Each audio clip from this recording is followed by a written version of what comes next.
ప్రైవేటీకరణ అయిపోయింది అని చెప్పి వైజాగ్ గురించి మాట్లాడారు. కానీ ఇప్పుడు చూసుకుంటే దాదాపు 2 ఫర్నేసులు కాస్త కంప్లీట్గా క్లోజ్ అవుతున్నాయి అనుకున్నది కాస్త ఇప్పుడు 2 ఫర్నేసులు స్టార్ట్ అయిపోయాయి.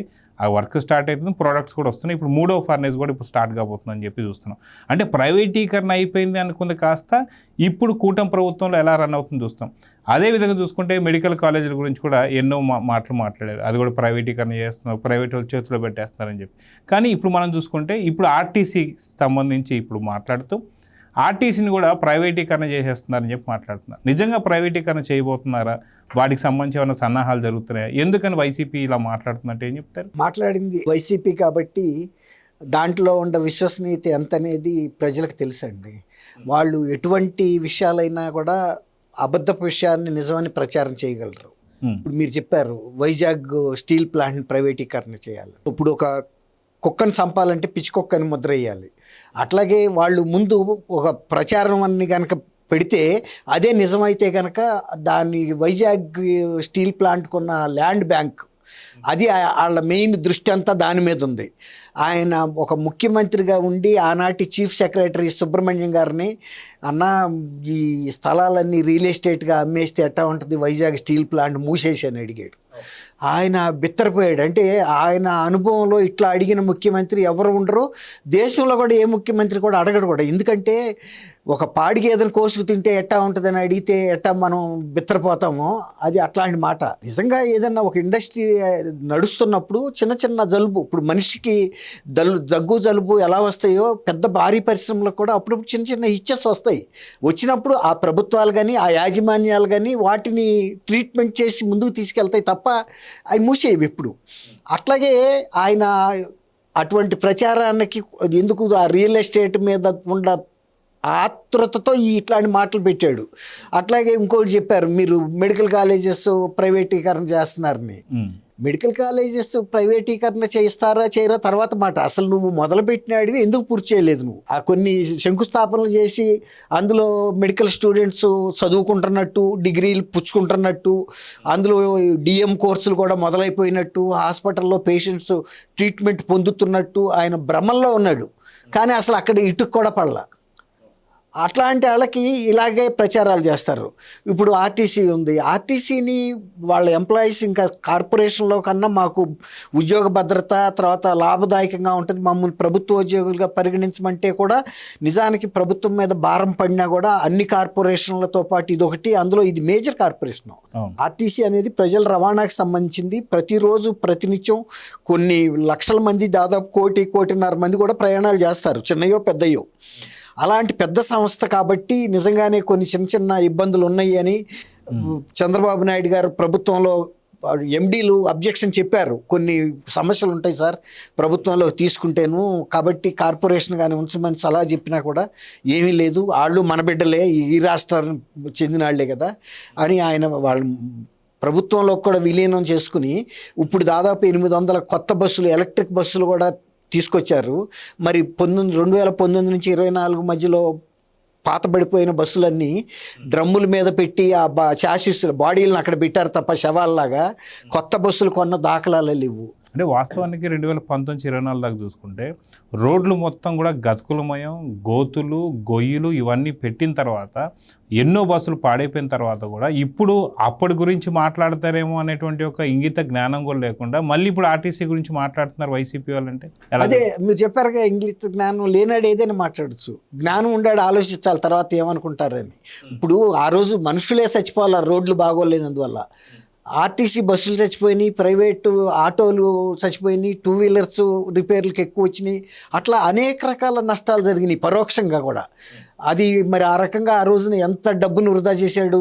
తర్వాత ఇప్పుడు ఈ కొత్త ప్రభుత్వం వచ్చిన తర్వాత ఆ రోడ్లన్నీ సరి చేయాల్సి వచ్చింది కదా. కొన్నిసార్లు అయితే కొత్త రోడ్లే వేయాల్సి వచ్చింది, పాట్ హోల్స్ పొడచడం కాదు. పాట్ హోల్స్ అంటే చిన్న చిన్న గుంటలను పాట్ హోల్స్ అంటారు. బస్సులే దిగబడి దాంట్లో కూలబడిపోయే రోడ్లని పాట్ హోల్స్ అనరు. వాటిని మళ్ళీ ఒక్కొక్క టిప్పర్ తీసుకొచ్చి పోస్తే కూడా ఒక టిప్పర్ కూడా అది అందదు లోతు, అలాంటి పరిస్థితిలోకి వెళ్ళింది.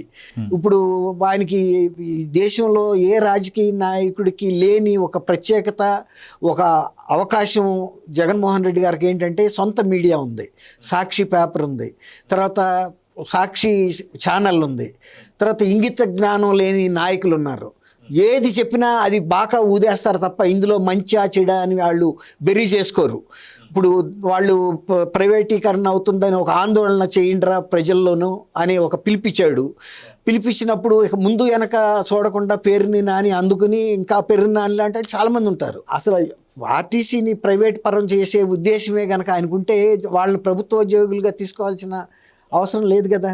రెండోది ఇంకోటి ఏంటంటే ప్రైవేటీకరణ చేయదలుచుకున్న వాళ్ళు ఆర్టీసీని విస్తృతపరచరు, దీని మీద ఖర్చు పెట్టరు.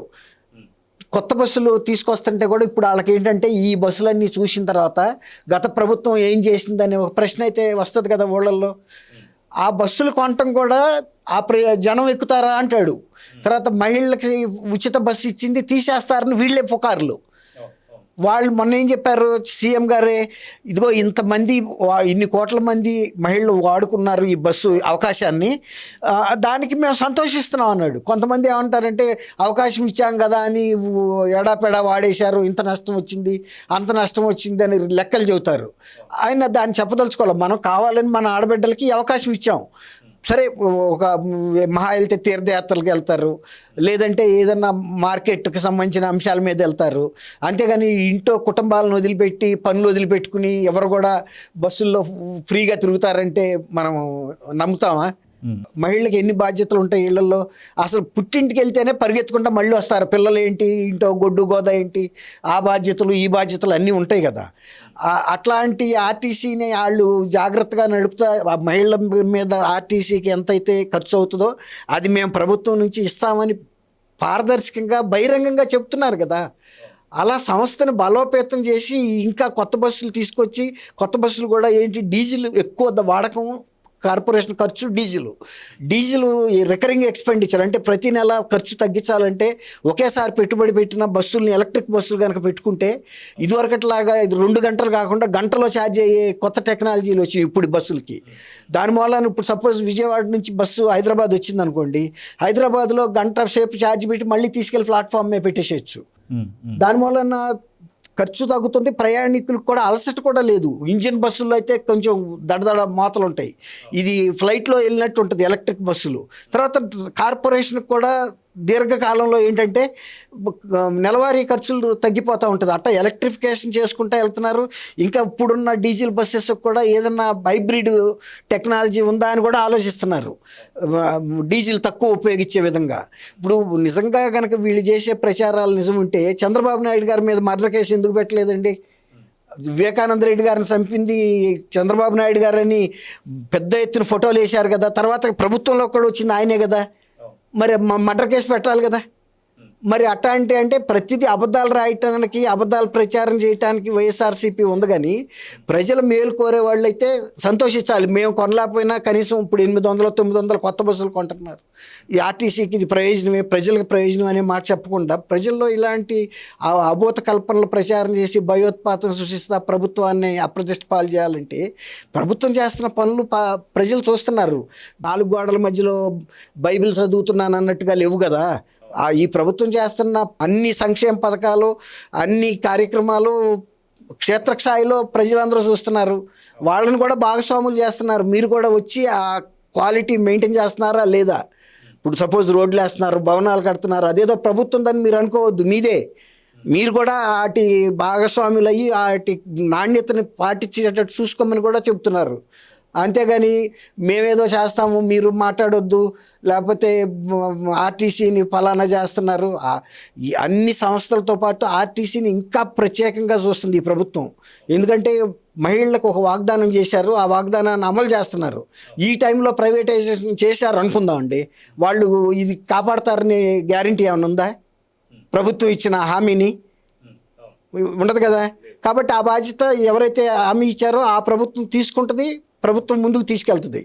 కాబట్టి అలవాటు ప్రకారం, వాళ్ళ ఆచారం ప్రకారం మాట్లాడే మాటలకి ప్రజలైతే విలువిస్తారని మనం అనుకోలేము. Please subscribe to Leo News for more videos.